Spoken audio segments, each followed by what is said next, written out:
Welcome to Sexology, a podcast that untangles the science of sex and pleasure. And now, with this week's episode, your host, clinical psychologist, Dr. Nazanin Moali. Hello and welcome to episode 60 of Sexology Podcast. I'm your host, Dr. Nazanin Moali. I hope you're enjoying your month of February. This is the last week of February, and similar to previous weeks, I would like to start with introducing another podcast that I personally love and I listen to. It's called The Addicted Mind. The host is one of my friends and fellow therapists, Dwayne Osterland, and the focus of this podcast is on psychology of addiction. Dwayne was our guest in few episodes ago, and he talked about psychology of sex and addiction. So if you're interested in that topic, I highly encourage you guys to check out my interview with him and also his podcast. I leave a link to the show notes. Today, my guest is John Weber, MS and licensed marriage family therapist. He's a co-host of Talking Therapy podcast, and you might have heard him talk in that podcast, a very popular podcast. He's actually a fellow clinician in the community, and from time to time we have dinner and lunch, and I always feel fascinated by how he views things and his works with couples. So I thought it would be a wonderful thing to have him on our show to share some of his wisdom and perspective around evolutionary psychology. We're talking about some of the things that he noticed in his work as couple therapist that works, some of the work he's doing with kink community, and talk about modality and theories and intervention that he uses, and I find is helpful for his practice. John Weber is a psychotherapist, a lecturer, and a podcaster.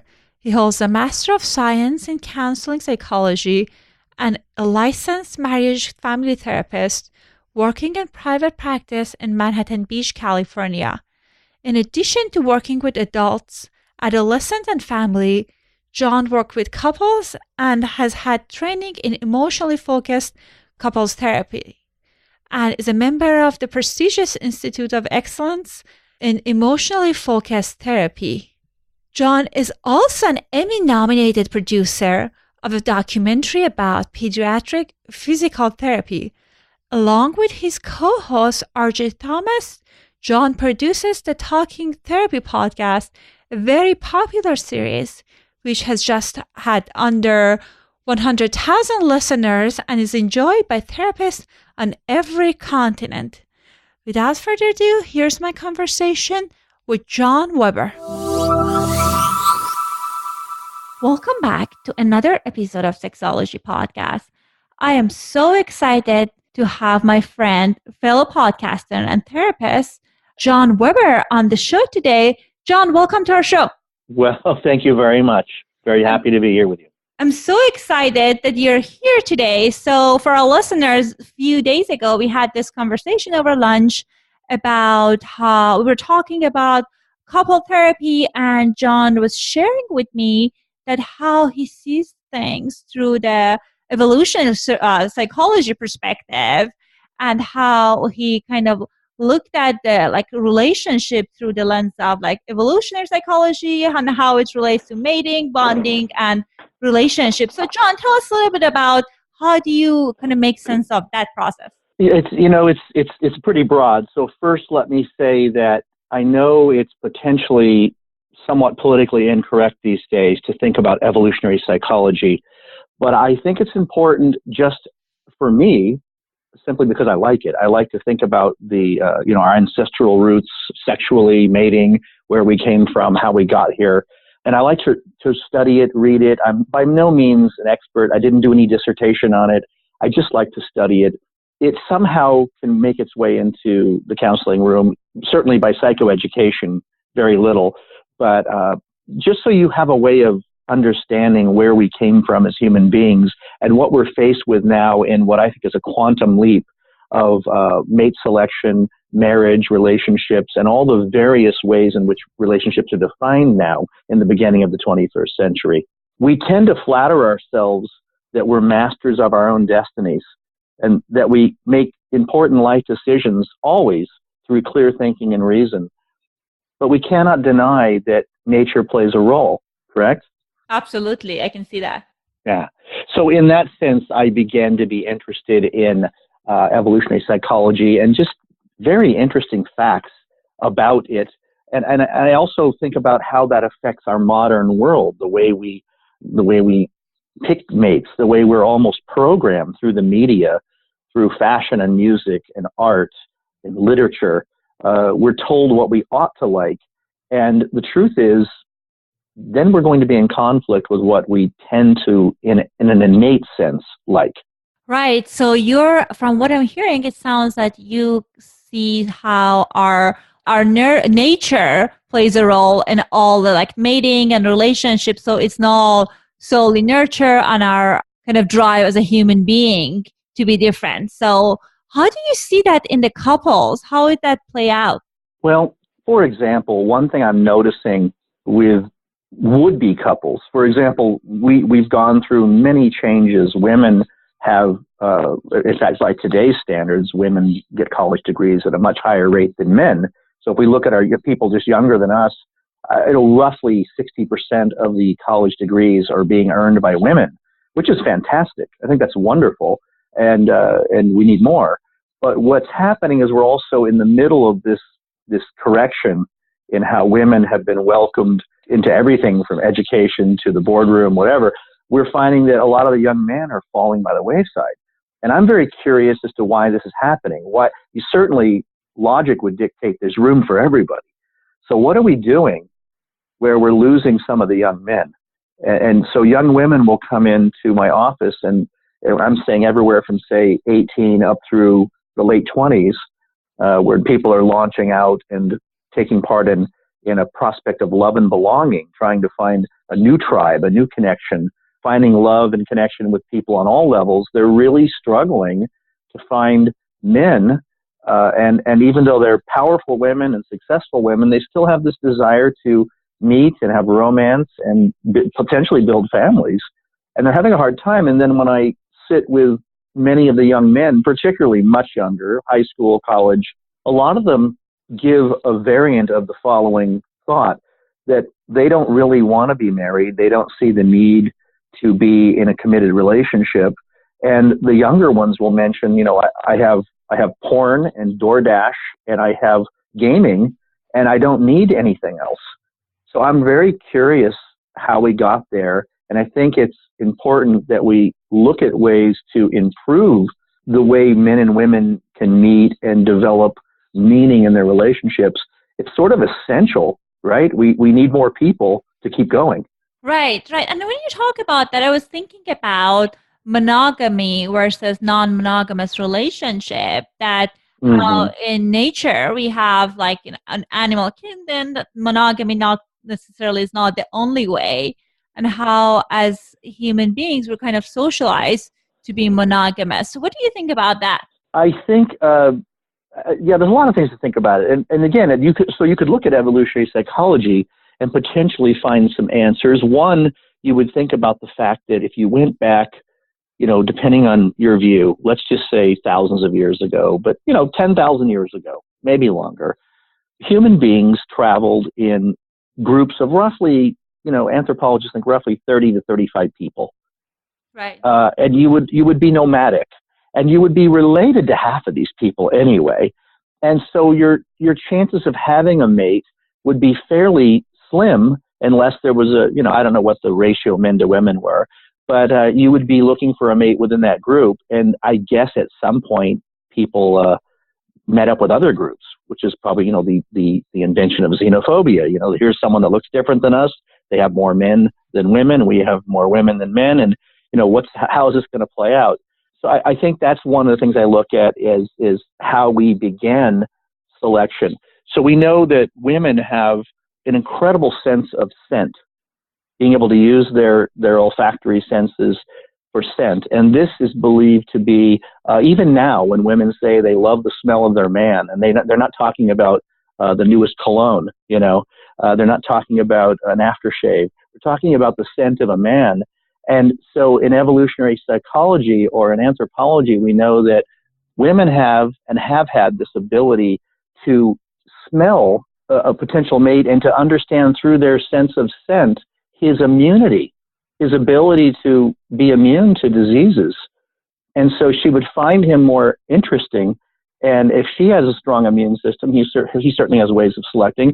So we were assured to have the next generation be much stronger. So I think I kind of went the long way around the block on that one, but I think that's interesting. And then all the other ways that scientists have been able to prove that we select mates on physical attraction, body proportions and facial features, and on a number of other things. Right. And how attraction might be different depending on, some people get attracted to something opposite or complementary to their, like an unconscious level, to their characteristics, because as a human being, we always want to improve on our gene on some kind of an unknown. I think that would make sense. Yeah, I think that'd be the best way to describe an interest in anything that's a variant would be, for me, it makes sense. If it's just naturally done, there must be something. So I think we should always understand that no matter where we're at or what we're doing, whether we're on some savanna in Africa or we're on a space station circling around some black hole somewhere, we're going to probably have some of this going on in our brains. Maybe it's in our old brain.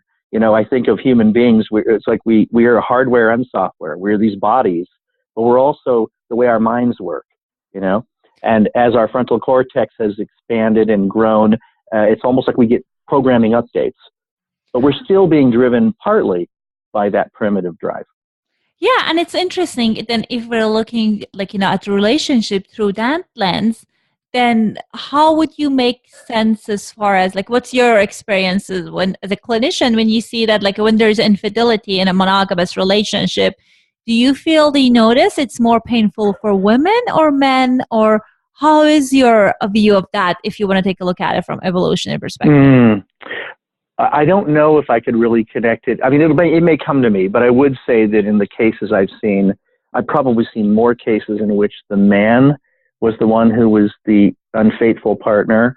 And I have found that in that case, the relationship is far more likely to be saved based on the woman wanting to forgive him, and the fact that for men, they really, if you ask them, they really say, they say, I love my wife. I don't know why I did this. I really love and desire her, and I don't want to have a long-term relationship with this woman. So from just current psychology, we know there may be issues going on with his own parenting. Some studies have even shown, funny enough, that there's a correlation between bad relationships between sons and fathers that can relate to those sons going on and having being a part of an infidelity in their marriage, which I thought was interesting. And I don't have the specifics in front of me right now, but I thought that was interesting. Now, when the studies have also shown that when women are unfaithful, quite often the marriage won't be saved, because the belief is women first connect on an emotional level rather than physical level, at least from an evolutionary point of view. And and I kind of just jump into in the middle of sentence, but no, I want you to jump in. Because I think about that often, and I know many of my listeners, they know I talk about I'm Iranian, and I certainly see that pattern. But part of me, I wonder how much of it is lack of resources from women. That women, at times they don't have resources, especially older generations. So when there is infidelity, it's just there's extra motivation to make it work, versus guys kind of they can easily pack and go. But again, definitely you can see the evolutionary psychology play into that. And there's nothing black and white, and there are always number of things, complex. You're absolutely right. No, you're right. Yeah, you're right. I think that when you think about a great number of studies have been done showing that from an evolutionary point of view, females would be likely to choose a man who has strong masculine features, a strong jawline, broader brow, muscles, higher chest and shoulder ratio to waist. So, which would also prove that there's likely a strong the idea is testosterone can make us susceptible to diseases. So a man who could have a large amount of testosterone and develop into this, this V-shaped body would have to have enough stamina to withstand diseases because he's more susceptible with this larger amount of testosterone, right? Right. So that is one thing. And then women would often, again, from an evolutionary psychology point of view, an anthropological view, women would be more likely to mate with men they find attractive and healthy, but often they might select a partner to marry or live with who has more resources. And so, nature is sort of odd that way. Often these strong masculine types aren't necessarily as well, and I'm not saying they're always the case, but certainly nature hands out something to the guys who may not be quite so V-shaped, and often they have a great level of intelligence or an ability to manage resources or, thrive and build commerce. And so they have more resources. So there was a study done, I can't remember the percentage, but it was pretty high, saying throughout history, a great percentage of men were raising children that were not theirs biologically, but they believed they were. That is and so I think interesting. Yeah, right. And I don't know what it was. It was an incredibly high number for me. I might have been as many as 10% throughout history, but that still seems like a large number. But it was large enough to take notice. I remember thinking, wow. So really, that's the whole idea of mate selection, mate guarding, jealousy, chastity was all based, and even women who looked virginal. The idea was this assurity that I'm putting my resources into raising my own genetics, my own biology, my own child. And so that is probably where the basis of jealousy comes from, right? Yeah. So tell us a little bit about some issues that you can see come up in relationship therapy, sex therapy, that can be a challenge for a clinician. Mm-hmm. Yeah. Sexually, one of the things I've seen is with older couples, and I'm particularly thinking of many years ago, that just the female partner was older. She was a good 15 and close to 20 years older than her partner. And I remember that she was trying so hard to fight telling him how much pain she was in during intercourse. And she felt there was something terribly wrong with her, and she didn't want to say anything for fear of losing this younger, fairly attractive guy. And he was going at it like he was, with a 20-year-old, and was not being very, aware of her experience. And they'd come into therapy for other things, but that came up. And she was actually, both of them were actually shocked to learn that it would not be unusual at her age to feel some pain or some extra dryness in the vaginal area, and that it's something that with time and effort could be a little better if they were more patient and maybe used a lubricant or were more aware of her physiology at that age, you see.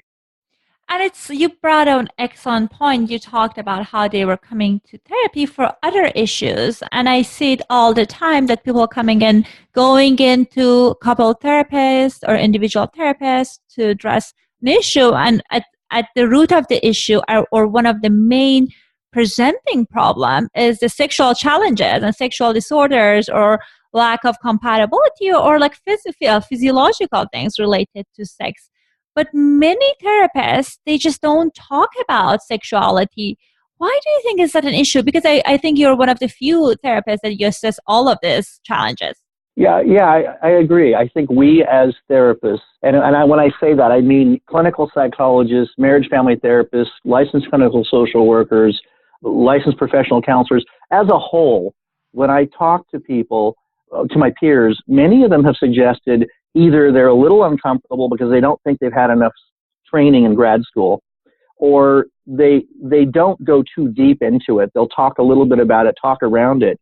And I have found that if I'm willing to just sit in that experiential moment with them and ask them about all different levels of intimacy, including physical, but also emotional and financial, intelligence intimacy, and then I'll finally come back to, okay, physical, what's going on? And they always seem pleased that I'm discussing it.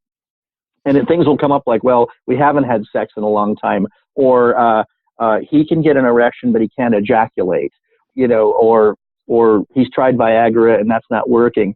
So I think for the clinicians out there, first understand that we want to make sure that they've talked to their doctor, that they've talked to a urologist in the case of a man, that they've gone in to make sure there's no medical condition affecting what's going on. And that's our first standard of practice, is to make sure they've eliminated that as a possibility. And then the physician will know, hey, maybe you want to go into some marital counseling and discuss this, because often there could be side effects from depression medication, psychotropics. There could be aspects of anxiety for whatever reason that affect performance. There could be substance abuse. There could be infidelity. A number of things, right? Absolutely. And I think at times, at least that's based on my experience as I work with sex therapists, to see that sometimes the challenge comes from clinicians not being comfortable talking about sexuality, because oftentimes maybe that's the area that we're working in LA, that when I check in with people, they're usually open, and they kind of times they're relieved someone is asking about that, but at times very relieved. Yeah, I see clinicians that kind of hesitant, they don't want to talk about it. And the other thing is about working with people with alternative lifestyle, different kind of sexual relationships, and some clinicians are not comfortable about those kind of things, and they just don't know what right. to do with their discomforts. I think that's part of it. Very much so. And I found that quite by accident, and actually I'm very pleased as a clinician that I have found couples from different types of sexual populations and practices have made their way to me. And I think that it started several years ago, when I was working with a client who was involved in BDSM and bondage, dominant, sadomasochism. For those who don't know, I'm sure most people know.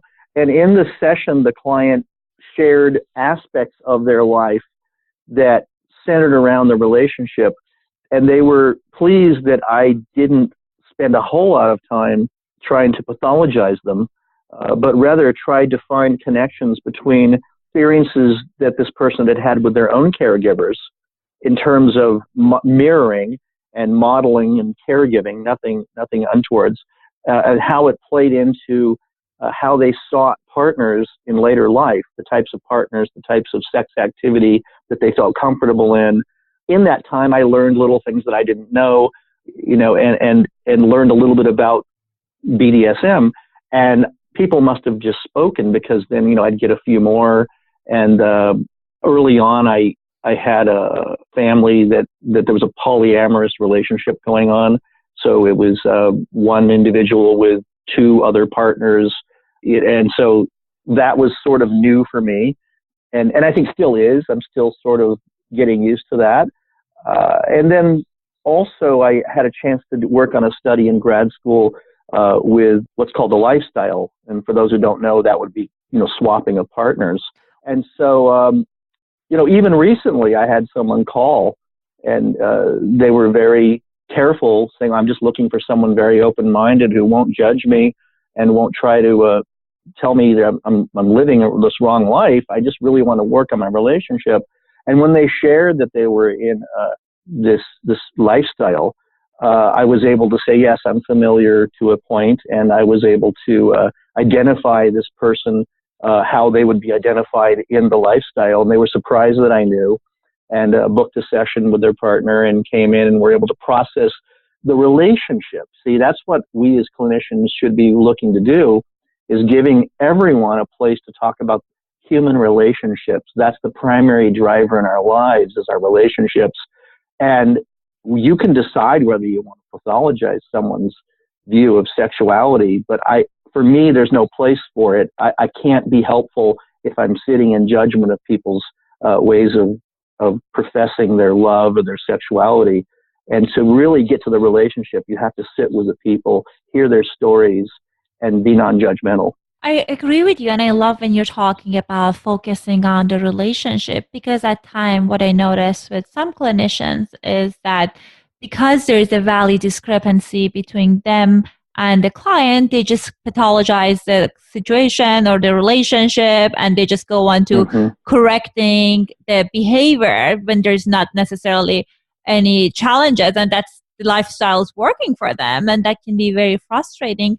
So what do you think? And I think as a client, it's just very scary when that's part of your life. How can you find a therapist that are at least open-minded or familiar or at least non-judgmental toward this behavior? What are some of the tips that you have for our listeners? Well, I'll tell you, I think it would be word of mouth. And I think what this one individual did was very wise. They just made it clear that they're not looking to have their whole past examined, that unless it's connected to their relationship, and asked some very honest questions and stood by their guns, pardon the expression. And I think that that's useful to have some compassion for yourself.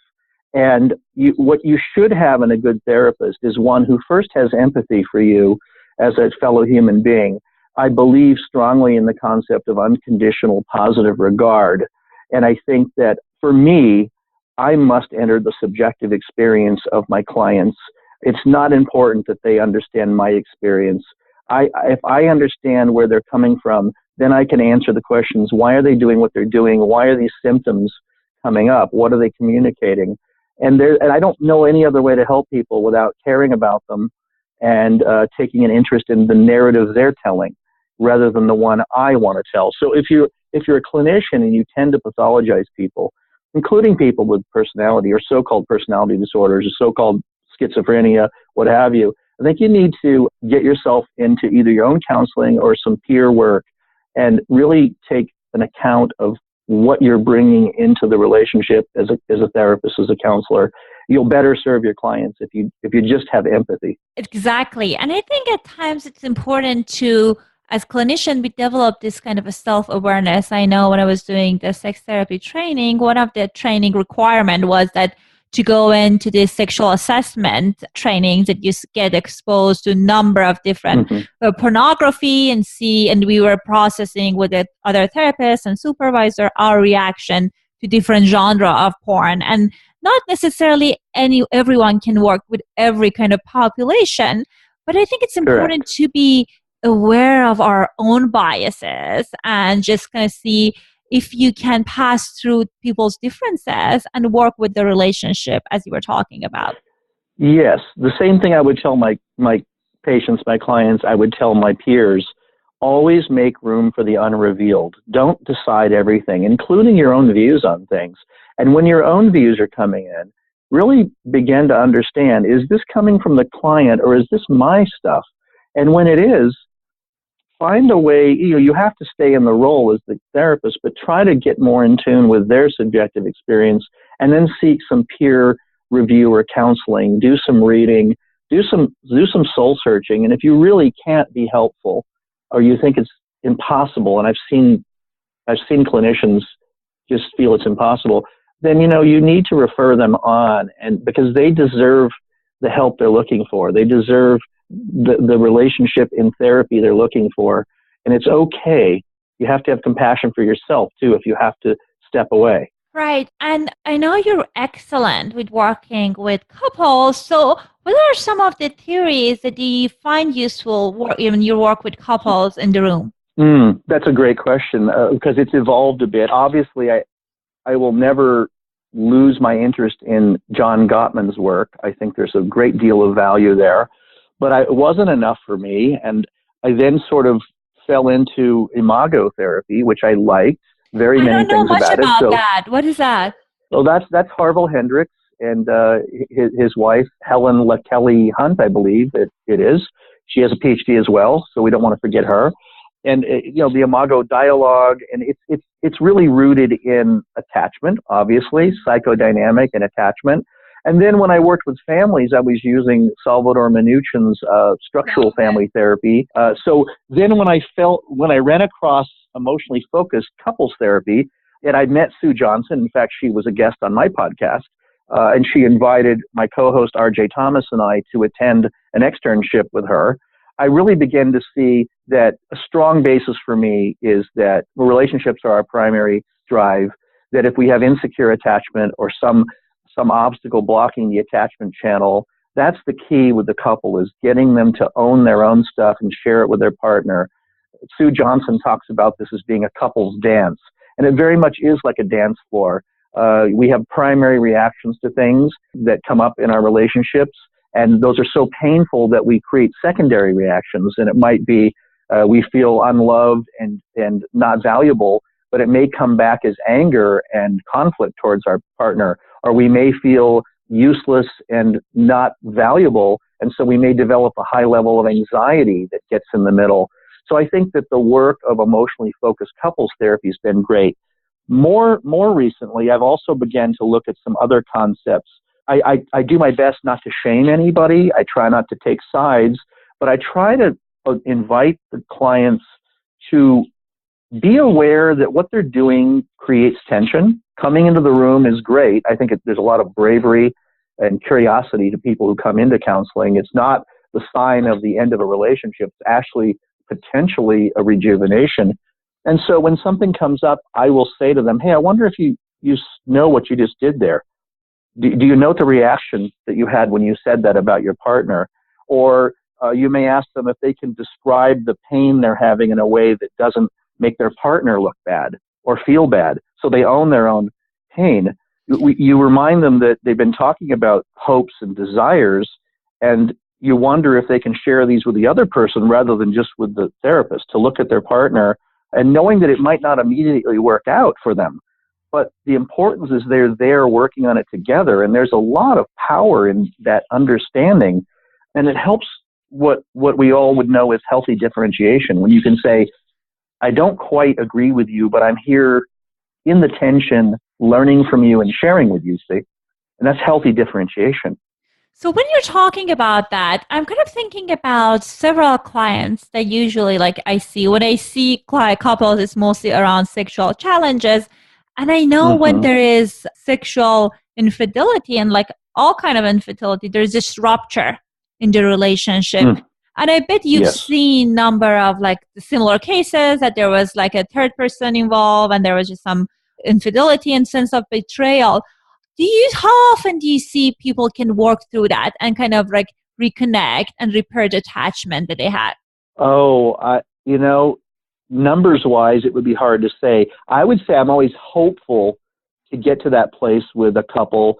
But again, I cannot nor should I put my own views of whether they should stay together or not too much on the table.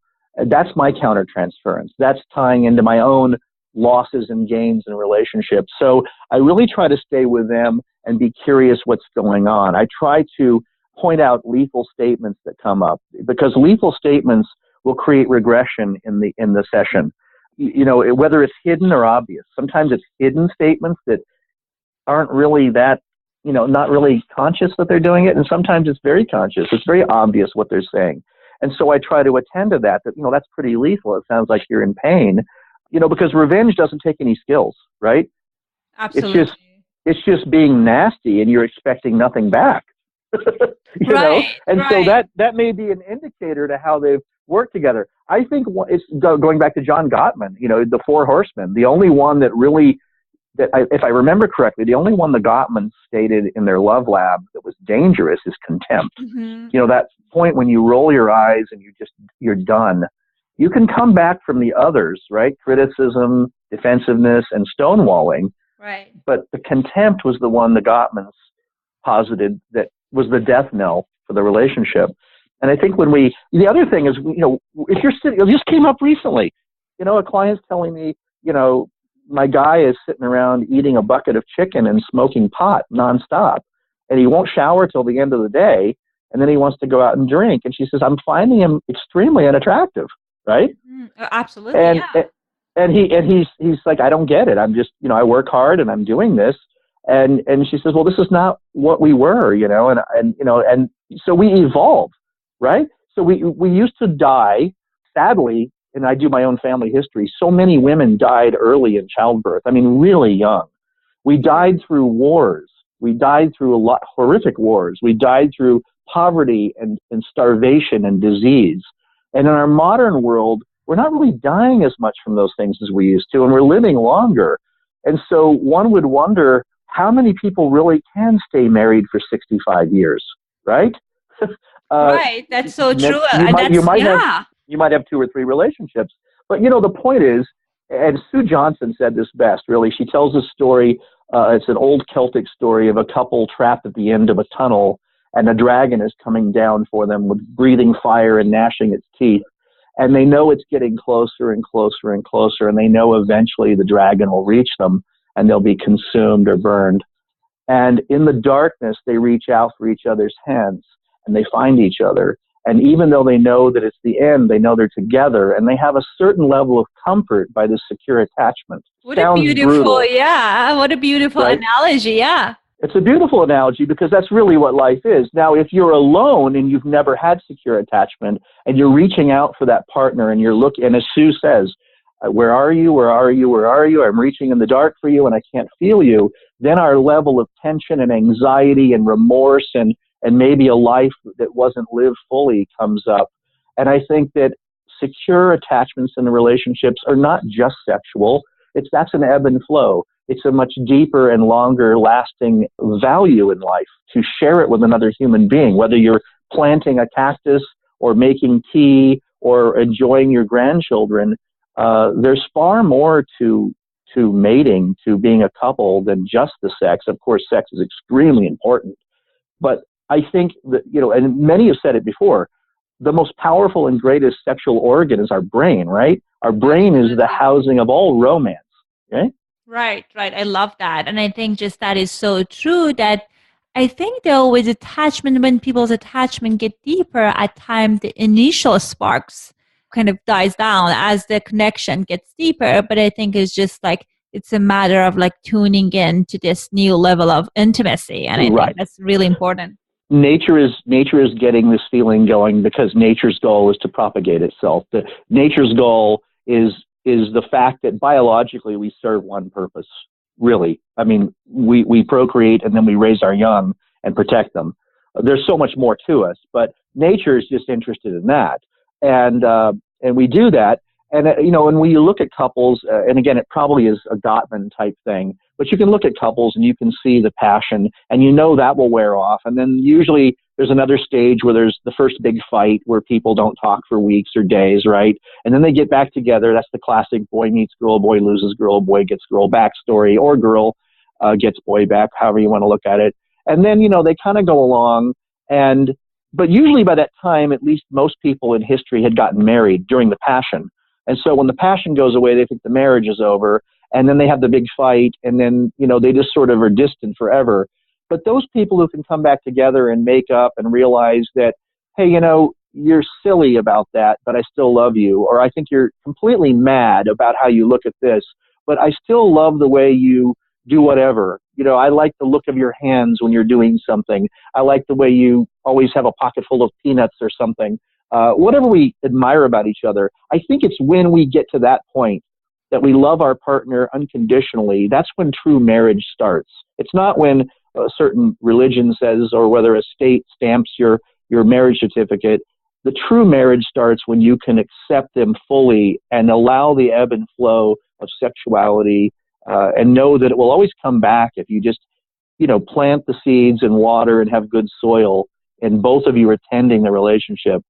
That will keep coming back. So John, as we sometimes do, I can talk to you about this for hours, but I noticed we are toward the end of our time and I want to make sure our listeners know how to get a hold of you. So what would be the best way for our listeners to reach you?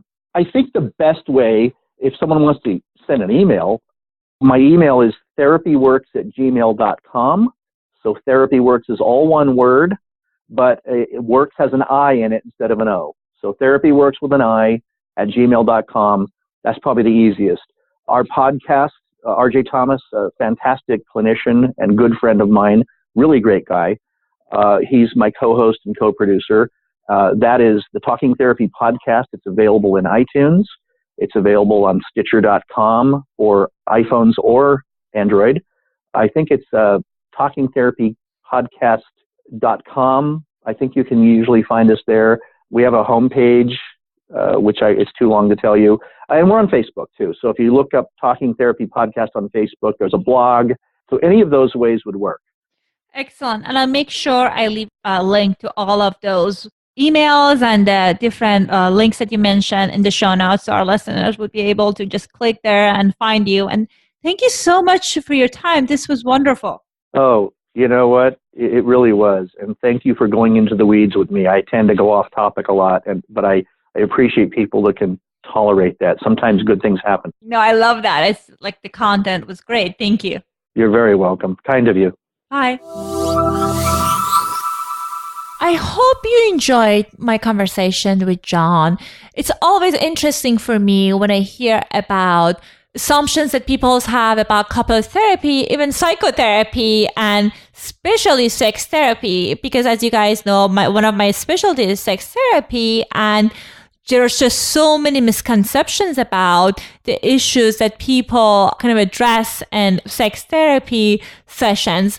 If you're curious, if you have any questions about what is sex therapy, feel free to send me an email. And also, if you want to book an appointment with me, you can just go to the show notes and book directly there. I have 2 offices in LA, and also we can work online. All right, I'll talk to you later. Thanks for listening to the Sexology Podcast. For more great content, visit www.sexologypodcast.com. Please be advised that information presented on this podcast is not a substitute for seeking help from a licensed mental health provider.